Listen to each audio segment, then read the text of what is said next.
Pastor Allen Adorna! Magandang hapon po sa bawat isa at isa pong pinagpalang hapon po sa bawat isa. Kaya wherever you are today po, I hope and I pray na ikaw man ay nasa labas ngayon, ikaw man ay matutulog pa lang dahil nakakaantok itong oras ito, ikaw man ay nagkakape. May the Lord bless us sa pamamagitan ng kanyang salita sa hapon pong ito. So, since naman po mga kapatid na malapit na ang kabanalang lingguhan. Kabanalang lingguhan. Kabanalang linggo. Holy Week. Holy Week po mga kapatid. Pag-uusapan po natin ipatungkol po sa kamatayan. No? Kabanalang linggo. Holy Week po ay pag-uusapan po natin ang kapatungkol po sa pagkamatay ni Kristo at yung pagkabuhay niya po muli. Tatandaan po natin mga kapatid na malaki po ang epekto ng pagkamatay ni Kristo sa atin po mga kapatid. Compare naman po sa ibang tao po mga kapatid, marami din naman talaga na tao na nakakaranas ng dumadating sa panahon na sila ay namamatay. Kaya lang after nilang mamatay is anong sunod? Diba? Anong naging epekto sa buhay ng ibang tao? Anong naging epekto sa buhay ng madla? No, yung iba nakakapag-iwan ng mana, di ba? Yung lupa or kapirahan. Kaya diyan nag-aaway-away mga pamilya, no? Pero sa ating mga kapatid, ang kainagandahan ni Kristo, mga kapatid, is siya po ay namatay, pero may epekto po ito sa buhay po natin. Kaya yung title po ng pag-uusapan po natin ngayon is Kamatayan nakakapagbigay ng buhay. At tatandaan po natin si Jesucristo po is very unique yung pagkamatay niya sa krus. Dahil siya po ay, yung pagkamatay niya sa krus, yung po ang nagdulot ng buhay sa lahat ng tao, mga kapatid. Tatandaan po natin mga kapatid, kung hindi natin to naiintindihan, yung kapangyarihan ng pagkamatay ni Kristo, yung pamumuhay natin bilang sa mananampalataya, ay magiging powerless po mga kapatid. Pagdating po sa paglilingkod, tinatamad ka. Pagdating sa pamumuhay bilang isang mananampalataya, hindi ganun kaseryoso yung ating pong paglilingkod sa Diyos. Pero kapag naintindihan natin yung tindi, yung ganda ng ginawa ni Jesucristo, ano bang epekto nito sa atin? Ano bang benepisyo nito ng itong pagkamatay ni Kristo sa atin? I hope and I pray that all of us po mga kapatid, after we hear this message po, ay lahat po tayo, we are awakened. We are nasagot po ng Diyos ang ating po mga tanong sa ating pong buhay, nabigyan po ng buhay ang ating buhay na walang kabuhay-buhay. Amen. So, ayun po mga kapatid, no? And our passage today po ay sa Galatians chapter 3, verse 13 to 14 po.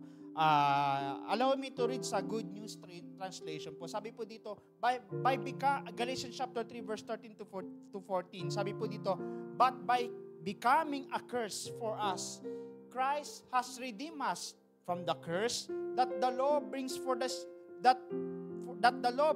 scripture says, anyone who is hung on a tree is under God's curse. Christ did this in order that the blessing which God promised to Abraham might be given to the Gentiles by means of Christ Jesus, so that through faith we might receive the Spirit promised by God. Pagpalaan ng pagkabasa ng kanyang salita sa hapon pong ito. So we read po mga kapatid, Galatians chapter 3 verse 13 to 14 mga kapatid, and we can see that Apostle Paul is explaining po mga kapatid yung kapangyarihan ng pagkamatay ni Kristo at ano ang epekto nito para sa atin. And there are three things po mga kapatid na makikita natin yung kapangyarihan ng pagkamatay ni Kristo. At itong tatlong bagay na to ay nagbebenepisyo sa lahat sa atin mga kapatid. Una mga kapatid, yung pagkamatay ni Kristo mga kapatid, kung wala ang pagkamatay ni Kristo, wala pong pagtubos na mangyayari sa atin. Because it says here, Galatians chapter 3 verse 13, sabi po dito, by becoming a curse for us, Christ has redeemed us. Na ibig pong sabihin po mga kapatid, kung wala ang pagkamatay ni Kristo sa krus, walang tubusang mangyayari. And all of us, we know that this word tubos or this word redeem mga kapatid, ay ito yung makikita natin sa sanglaan, Di ba, pag mayroon kang isang bagay na gustong itubos, kaya mo yan tinutubos kasi mahalaga yan sa'yo eh. Mga kapatid, meron niyang meaning sa'yo, merong value yan para sa'yo. That's why when Jesus redeemed us, it shows to us, pinapakita ng Diyos sa atin na tayo po ay merong halaga. That's why He redeemed us, mga kapatid. At makikita din po natin dito, mga kapatid, that Jesus Christ, mga kapatid, siya po ang magtutubos at siya na rin ang pangtubos. Amen. Ito maganda rin ginawa ni Kristo sa atin. Bakit kinakailangan na tayo po ay matubos? Mga kapatid, kasi on our own, hindi natin kayang tubusin ang ating sarili.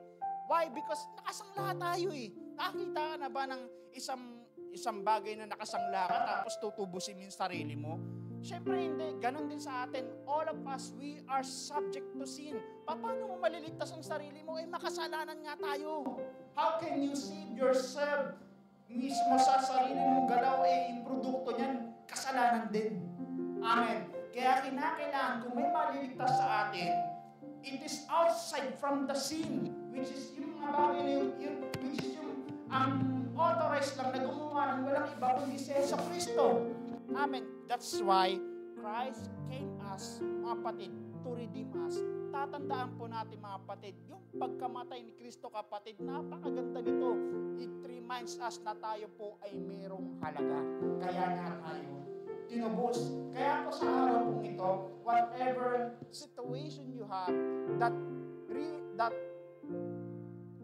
made you think that you are nothing, whatever challenges that you have that made you think na ikaw ay walang halaga, ikaw ay, kumbaga sa salitang kanto, patapon, diba? But let me remind you, mga kapatid, through the death of Jesus Christ, nagpapakita to na meron kang halaga, kapatid, kaya kang nga niya tinubos.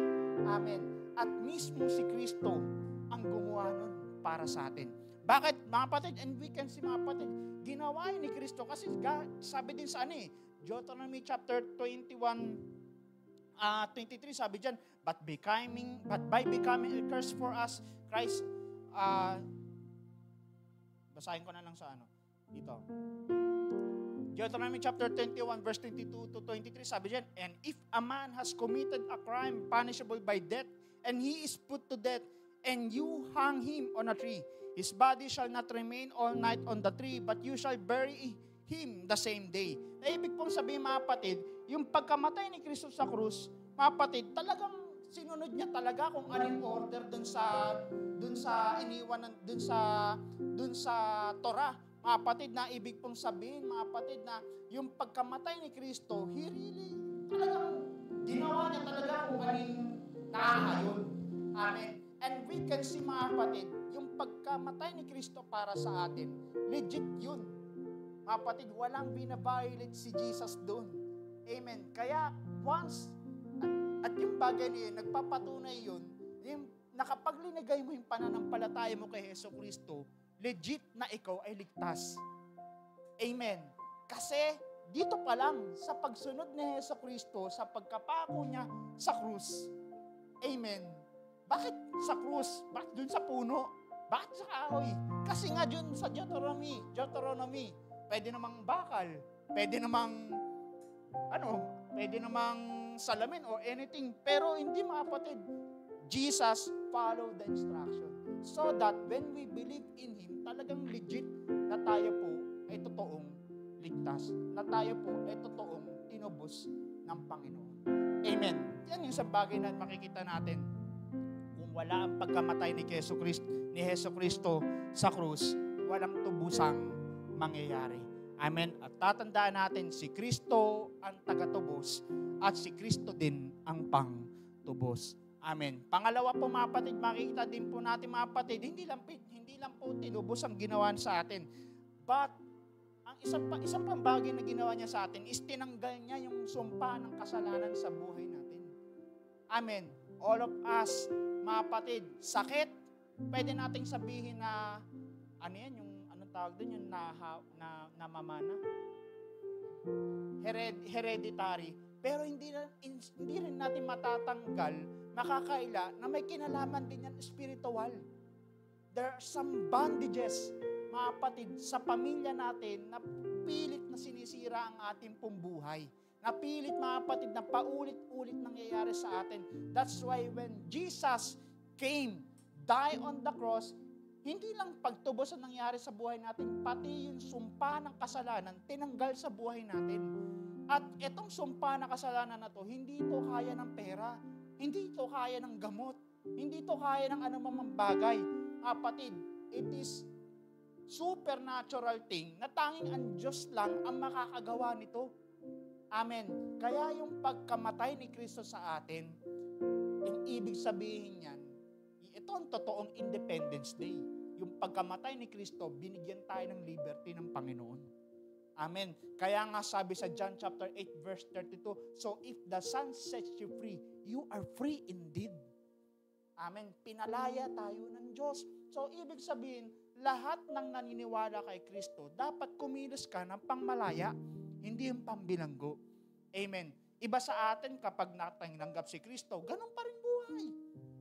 Iba sa atin, nung tinanggap si Yesu Kristo, utak pambilanggo pa rin, utak na may Kristo ka naman pero di ka nagtatrabaho. May Kristo ka naman pero di ka nag-aaral na mabuti. Ano yun? Kaya po mga kapatid, kapag tayo ay tinanggap natin si Yesu Kristo, mga kapatid, ang epekto sa buhay natin yan, magtitino tayo. Mag-aayos tayo ng buhay. Amen. Magtatanggal ka ng bisyo mo ngayon. Amen. Magtatanggal ka ng paninigarilyo mo. Magtatanggal ka ng pagsusugal mo. Amen. Mag-aayos ka, magsisimula ka mag-aral. Magsisimula kang mangarap sa buhay mo. Amen. Why? Kasi pinalaya tayo ng Diyos eh. Amen. Christ died for us in order that the curse of the sin, matanggal yun sa atin. Christ removed the curse of the sin for us. Amen. And then another thing po, last thing po mga kapatid na makikita din po natin mga kapatid, una, tinubos tayo ng Diyos. Pangalawa, tinanggal ng Panginoon ng sumpa ng kasalanan. At pangatlo, may binibigay ang Diyos sa atin. In verse 14 po mga kapatid, sabi po dito, Christ did this in order that the blessing which God promised to Abraham might be given to the Gentiles by means of Christ Jesus, so that through faith we might receive the Spirit promised by God. Sabi dito, ginawa ito ng Diyos para yung pagpapala na binigay ng Panginoon kay Abraham ay pwede nating maranasan. Imagine, tinubos na nga tayo, tinanggal na ngayon sumpa ng kasalanan, may binibigay pa ang Diyos sa atin. Ang ganda nun mga kapatid, napakabuti ng Panginoon sa atin. Imagine kung wala ang pagkamatay ni Kristo, lahat ng bagay na to wala sa atin. At ito, binigay ng Diyos, yung pangako na binibigay ng Diyos kay Abraham ay pwede mo rin maranasan. Ano yung pangako na yun? Sa Genesis na yung pangako na saan man mapunta sa Abraham, kasama niyang Panginoon. Yung pangako na kapag may kaaway si Abraham, pag may kaaway si Abraham, mapatid, si Lord ang mababangga nila. Amen. Yung pangako na saan man mapunta sa Abraham, mapatid, hindi siya iniwan ng Diyos. Yung pangako na yun, pwede mong maranasan. Amen. Kaya po tayo mga kapatid, sa buhay natin, once na ito, mga kapatid, naintindihan natin yung kapangyarihan ng pagkamatay ni Kristo, hindi ka matatakot sa buhay. Kahit may pagsubok ka, pero alam mo kasama mo ang Panginoon. Kahit nanghihina ka, pero alam mo ang Diyos ang magbibigay ng kalakasan sa iyo. Kahit kinakapos ka na, pero hindi ka mangangamba dahil alam mo ang Diyos ang maggagabay sa iyo. Alam mo ang Diyos ang magpo-provide para sa iyo. Imagine kung wala yung pagkamatay ni Kristo, walang magandang mangyayari sa buhay natin. Hindi ko sinasabing kapag mayroong Kristo tayo sa buhay natin, wala na tayong pagsubok. Meron pa rin pagsubok, kapatid. Sa totoo lang, mas marami pang pagsubok darating sa buhay natin kapag tinanggap natin si Kristo. Pero ang kinagandahan nga lang, mga kapatid, mas maraming pagsubok, pero ang kinagandahan nga lang, mapagtatagumpayan mo sa tulong ng Panginoon. Amen. Kaya, itong araw pong ito, it is a great reminder for us. Tatandaan nyo, mga kapatid, anak tayo ng Panginoon. Kaya nga tayo nakakatawag na Abba Father. Amen. Sa pamamagitan ni Kristo. Amen. Kaya sa ganung dahilan, walang dahilan para ikaw ay matalo. Walang dahilan para ikaw ay sumuko. Walang dahilan para ikaw ay umayaw. Amen. Bakit? Kasi kasama mo ang Diyos. Amen. Pray po tayo. Hallelujah. Panginoon, salamat po, Panginoon, sa hapon pong ito. It is a great reminder for us, Panginoon, that through your death, Panginoon, Lord, ang maganda po dito, Panginoon, ikaw po ay namatay. Pero ang maganda dito, Panginoon, nabuhay po kayo muli, Panginoon. Salamat po, Panginoon, O God, Lord. Lord, sino ba naman kami para kami ay iligtas mo? Sino ba naman kami, Panginoon, para iselba mo? Itubusin niyo po, Panginoon, sa kabila ng aming mga kasalanan, pero nanaig, Panginoon, ng iyong pagmamahal para sa amin. Salamat po, Panginoon. I hope and I pray that through your word, Panginoon, kami ay nabuhayan, kami ay napalakas ng iyong salita sa hapon pong ito. Maraming po salamat. Ito ang aming pong panalangin sa tanging pangalan ni Jesus. Amen.